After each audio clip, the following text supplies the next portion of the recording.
Oh my god, what am I doing? Hi, thank you for joining me today on my channel, Just Thinking Out Loud. My name is Desi-Rae. Sexual assault, rape, pedophilia, sexual harassment, why people like Harvey Weinstein get to do the things they do, and the other side of the coin. This video sort of covers a lot. Considering all the news going on lately, I just went off on all the thoughts that stemmed up. I put off this video for so long and yet it is still so relevant. So I'll start with an intro before diving into specific points. I want to start off by saying that it is absolutely wrong to violate someone's personal boundaries, particularly physical boundaries, and more particularly in a sexual way. This seems obvious, but it apparently occurs very frequently. Rape, sexual abuse, or taking advantage of someone through sexual experience seems like the most horrific violation against another human being if you compare them all, because it has to do with a person's dignity, a part of us that we truly own. We know that slavery is wrong because it removes a person's autonomy over their body, the vehicle they use to shape their destiny. It is hard for me to describe exactly why sexual assault is so egregious, but I know these two violations share the same root of using someone else or going against their personal will. I know rape is the extreme version of this, and there are related incidents of coercion and power.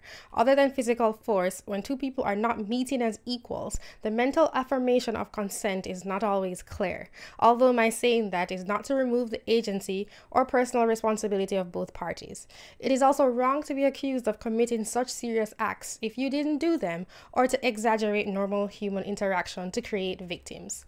So we should be careful when it comes to the public arena, though people can decide how they feel about a person and whether or not they want to have anything to do with them politically. But we should especially focus on ourselves and the role that we play in our individual lives, rather than just making it seem like it's something out there with the people on TV. This is not to ask for perfection, but I think we should really turn the questions back to ourselves, because as with everything, the things we see play out on a larger scale tend to be close to home and also playing out on a smaller scale. We play a part in our communities, work, family, or otherwise, but it is too easy to put evil in some distant group far away. That was the introduction. To get into the meat of the topic, I first want to talk about the sanctity of sex. Why is it so sacred to the human being? Why is it so wrong to not have personal control over our own sexual interactions? But also, what are the messages we are putting out about sex, even though we are so horrified by incidents of abuse? As I stated earlier, the act of violating someone through their sexual experiences carries more weight than pretty much any other circumstance. I think it's because of its link to creation, the fact that our bodies are our personal property, that it belongs to the mind associated with it and not anyone else.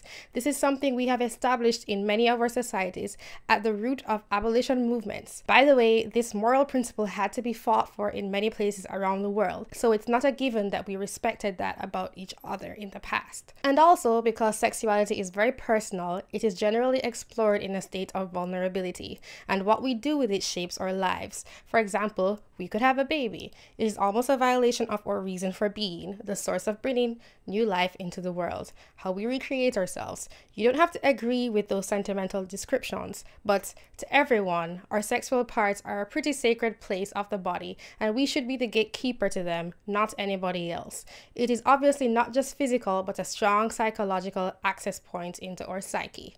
There is a metaphysical aspect to sex, and I'm sorry I can't find the words, but you know what I'm talking about, I think. However, after stating all of this, I think there are some conflicting messages in how many of us are exposed to sex.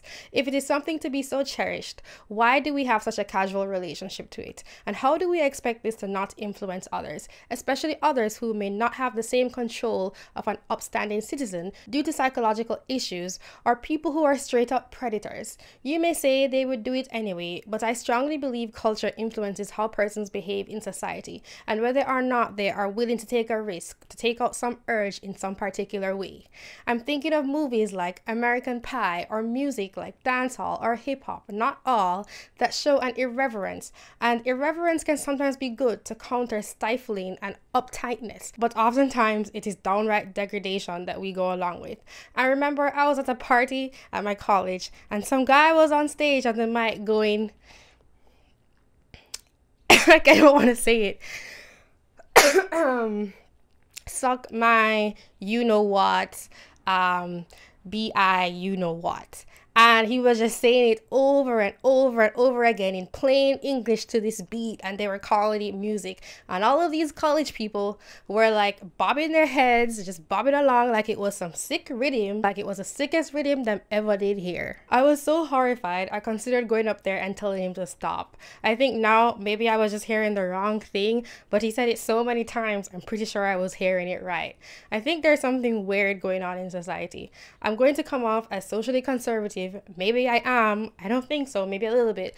But this is not about repression or what people choose to do in their private lives. I know sexually repressive cultures have their own issues with sexuality manifesting itself in other ways. I might not leave this in the video, but I remember hearing about how places like Utah and the Middle East, which are very religiously conservative, have higher rates of watching pornography than other places where they aren't so repressed. I do think for the majority of us, the fully expressed human being is a sexual being, as well as other aspects of ourselves, such as, say, being intellectual or creative.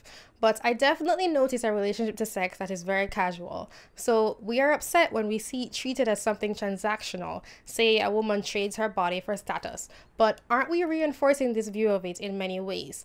I don't want to sound like a prude or preach to people how to live their lives. However, I think there's a correlation between those things and people not taking it seriously enough or thinking they can get away with things, etc. And we all kind of participate in that with the narratives we entertain ourselves with. I want to point out that our thought relationship to sex affects our actions. Yeah, I know that sounds super obvious, but really, go watch some movies or go listen to certain things and observe all the messages out there. Maybe it won't make you do certain things, but there are people out there who have psychosexual issues or who are not stable in certain ways. And maybe it's great to not repress people from exploring sex and sharing their explorations when it's natural, but certain social boundaries are important. So we're saying this is all wrong, but the culture we live in sort of says something different. How are we, as in you and me, promoting, partaking in, or discouraging that kind of culture? Then there's the issue of making it a conflict between men and women.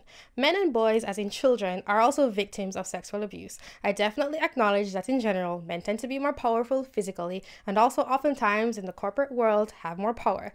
I do believe in general that they tend to have more ambitions and make it into positions of leadership more than women, particularly in certain areas. This is a huge generalization, so don't get mad at me, but I mean specifically when thinking of things like testosterone and desire for power and ambition.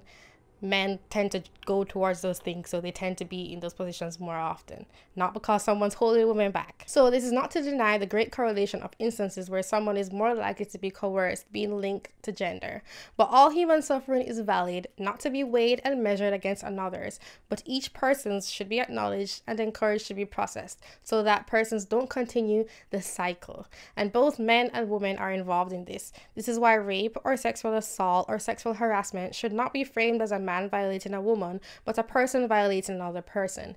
And that definition of rape that involved penetration, I don't know if they changed this, I think is wrong. I also want to say here that the positive aspect of a man's strength is to be a protector, and they can't do that without the same traits that allow them to abuse that difference. So we shouldn't just throw them all under the bus. I think there's more than just protection. I think there's I don't know, like building things. You know, stuff like that, whatever. And men are not immune to the psychological effects of assault or coercion, either as adults or as children, but especially as children. It's not just one gender. We should stop creating these groups that evil exists in. Evil is a line in every single human being that can be crossed, though we may be inclined to do some things due to some category we are in. The capacity to commit evil is in every single person, and I think I'm going to say this a lot. Just to throw some reality in here, maybe in adult life, men are more likely to use physical assault to sexually abuse women, but in childhood, women are often aggressors against their children, and women outside the family too have power over both younger genders. And those negative experiences don't just disappear, but influence, including in the men who grow up. I am not trying to take away from people's experiences. I'm not trying to ignore the plethora of powerful men being exposed using their status to commit varying degrees of sexual abuse against women. men, but women are just as involved in this, and in many ways, everyone is complicit in creating an environment that makes these things possible. For example, people who see abuse and ignore it for whatever reason, or in terms of partaking in things that promote a certain culture. I don't think we should be pointing fingers outside when the best thing we can do is change our own actions. I don't mean pointing fingers at individual people or not supporting actions we think are immoral, but I mean this funny ability we have to only point it out when the person comes from a certain group. My video is really about asking people to look at themselves rather than join the blame game. I'm a bit hesitant to make it because I don't want to come off as preachy, but this is really what I think. Now, I also said it's wrong to accuse others falsely, and again, the person pointing the finger, be it woman against a man, man against a woman, man against a man, a woman against a woman, whatever. The accuser is just as capable of doing wrong as the accused. I think the least likely to befall is a child against an adult, though it's possible, but I digress. I was thinking about the accusations being made. What do you do if you suspect someone is a sexual predator? You do not know if they are just being slandered. You do not know who is guilty or innocent. Well, I think the actual court system is the best bet and better than the court of public opinion. If you take a religious perspective, I also think that oftentimes no one but the people involved and God knows what happened. You and I oftentimes can't know what happened between two people if we weren't there. The court system looks for evidence and proof, and the institution has years of establishing what works and what doesn't. Of course, this does not make it infallible, but say the example with those two women who were musicians, Melanie Martinez and Timothy Heller. He said, she said is often something the public is not privy to. For both persons' potential innocence to be respected and potential guilt to be reprimanded, that is why the legal system exists. Before there was jungle justice and the court of public opinion, and there's a reason why the justice system morphed into what it is today. But then, what if you don't want to associate with someone regardless of official charges because you believe the accusation? I think that's up to you. I also want to say that growing up, when I took English in school, there was a clear definition of what is unbiased reporting and what is biased reporting. For example, I find that sexual assault isn't solidly defined, so I understand what it means whenever someone says it, nor terms like racism or sexism. None of the major news agencies in the US are unbiased. Maybe this should be a separate topic, and I think I'm going to go make a video about that, and I sort of started it already. So even though I say that it is up to you, there is a responsibility that comes with that, of engaging responsibly and listening responsibly and taking information in responsibly and being aware of bias. In terms of politics and people having to come to a consensus, then it would be up to the vote. The individual can decide if they want to work with someone or hire someone or do commerce with them or buy their product, etc. So this judgment isn't forced by someone else upon you. Basically, it is having voluntary association. And in the case of representation such as Roy Moore or Al Franken, that would be up to the vote again. Because sadly, a man could be innocent, this is no endorsement, but others can be swayed by the arguments against him, and they should be able to not have him represent them if they choose so. Again, since I mentioned engaging responsibly, they should listen to the person's side and also understand their own bias. But since it has to be a collective decision and consensus is involved with representation, I think a vote is the best bet. That's what I came up with, trying to think of how do you actually resolve such an issue of mere opinion. So people may be socially crucified even when they are innocent, unfortunately, but I don't think that should take the place of official charges. And we know that the story is told as if accusations are facts. And I do notice that people are more interested when it's someone from the enemy's rank. I can't believe I have to keep saying this, but evil does not exist in groups outside of yourself, and as well, a person does not represent their entire group. Again, I'm not saying certain trends don't exist if you want to focus on specific categories, but look at yourself, because you cannot ever really know someone, and whenever you are viewing them and their story, especially surrounding touchy topics, you are looking through your own experience. Take your troubles to the people who really hurt you, speaking from experience that can include yourself. Don't take it out on people who represent something to you when you were not there and or don't know for sure what happened. Another question that came up for me is, do you want to vote based on the political agenda of the person, or do you want to vote based on how you judge the character of the person? Again, I think that choice is up to you. Fortunately or unfortunately, in this world, most things are pretty gray. I know it really sounds like I am sitting on a fence, but the truth is, if you elect someone who is morally corrupt, oftentimes allegedly, their political agenda may result in a multitude of other things that are good and positively benefit people, at least in your opinion. At the same time, if you elect someone who is morally corrupt, they can continue to do bad things in their personal lives that negatively impact people, and you are supporting that. The best thing would be to elect someone who has honorable morals as far as you know, and who is also doing things you think are moral. But that's something that many people can't agree on, both whether or not this person is moral and whether or not his or her proposed actions are moral. So I advise people to sort out your own morals, not focus on others, and let that lead you. Be aware that touchy things especially tend to be colored by our own background and experiences, and we may not see it objectively, but I can't decide these things for anybody else. Anywho, this gets me to where I want to end, with some more personal thoughts on these topics. I think these are very personal issues, and I wish there was more of a focus on addressing the psychological needs behind abusive behavior. In most crimes, I think this, where it's possible if the person isn't some sociopath. Even then, I think people should try. I think that should be done rather than punishment and retribution. I do think persons should be isolated and not allowed to harm others by violating boundaries, personal property, whether the body or things produced and legally acquired by that body. But shame, I think, is counterproductive in ultimately building a better society, because things don't go away by being buried. They go away by being brought into the light and processed. This is for all people from all walks of life of any gender, and focusing on punishment and prison and just locking people away does not do that. I think where they go should actually be a correctional institution, not just entitled. Maybe this is me being optimistic. Maybe there are people who cannot be helped. But I think this should be the focus. I don't have the answers. I am sure there are people working on this. I mentioned in another video writing exercises. But as a very intelligent species on the planet, if people want to put their focus and efforts there, the solution will come. But we won't have sympathy for others if we don't have sympathy for ourselves. And from what I see, most of us just deny and avoid anything difficult within us. So of course, we will just shame and deny and avoid the mirror image we see in others outside of ourselves. So those are my more personal thoughts on things like sexual abuse, rather than just talking about the politics of it.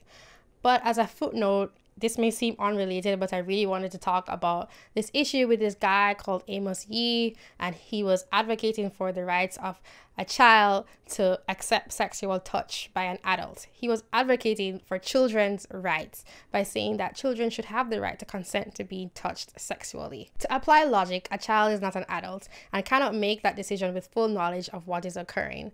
And also, I mentioned equality earlier and how that affects consent. Of course, I can't speak for anyone, but we were all children. We do not need to be that exact child to know that they do not understand. And the adult wanting to interact knows this, even as he or she claims that the child can consent. That's a bit gross. The adult with better knowledge is taking advantage of the situation. This unequal level does not just have to be very small children and very grown adults. It also does apply to younger people, like people in their teens and then much older people. There is a different mental level there, and I'm sorry, I do think it's a bit gray, but I can also say that it's better to play it safe than not. I know other people have covered this topic, but I just wanted to speak out against it. I think that shaming people publicly and in unison sets clear guidelines or sanctions of what is acceptable or not in our society, and so protects others, in this case innocent children. But I don't think shaming actually solves psychological issues, and I do believe we should cut at the root, not at the stem, nor just prune away the ugly foliage every time it takes a shape we don't like. I guess I wish we could create avenues for help while also protecting, but I don't think most people are focused on that. I think those answers are there if we try and find solutions. But I think people are just grossed out and they have these knee-jerk reactions, which is understandable. But again, I think if we really want to change things, we have to cut at the root. So as a postscript, this is just my opinion on the matter. I know I covered a lot of topics, but they all seemed related to me. I kind of wanted to get into statistics, but I couldn't really find much on that except a lot on child sex abuse. And I guess it's related because children grow up into adults. And there does seem to be that girls experience it more. But the thing with statistics is you can say, oh, this has a greater percentage than that. But if you just isolate the other thing you're comparing it to, the other group that has a lesser percentage still has a lot. So it's still important. I also read a few months ago about rape statistics and how much they're manipulated. So it's not really good to rely on them. And then there's also the issue of inaccurate reporting versus accurate reporting. So it's kind of hard to just look at statistics. I also think that there's a lot of child sex trafficking and that kind of stuff. It's really hard to know what to do about it, because I guess it's an issue of power. Like, the power I have is to talk. You know, that's something that I can really do, but I can't directly influence certain things that go on in the world because I'm just not there. I can try not to I can try to not turn a blind eye, and I can speak from my position. I can donate to people who help. I could start my own organization if I wanted. So those are things I can do, but I guess I just have to take it one step at a time, because I can't save the world. I can't. But I definitely think about those things, and it bothers me. Also kind of wanted to get into different cultures and places where there are things like child brides, but you know, it would be such a long video. So thank you for watching. I'll talk to you soon. I want to make that video about biased versus unbiased news. Don't forget to donate and subscribe and hit the like button, even though I know I don't really need to tell you that. Thank you for watching. Have a great day or a great week. I don't know when I'll see you again. Bye.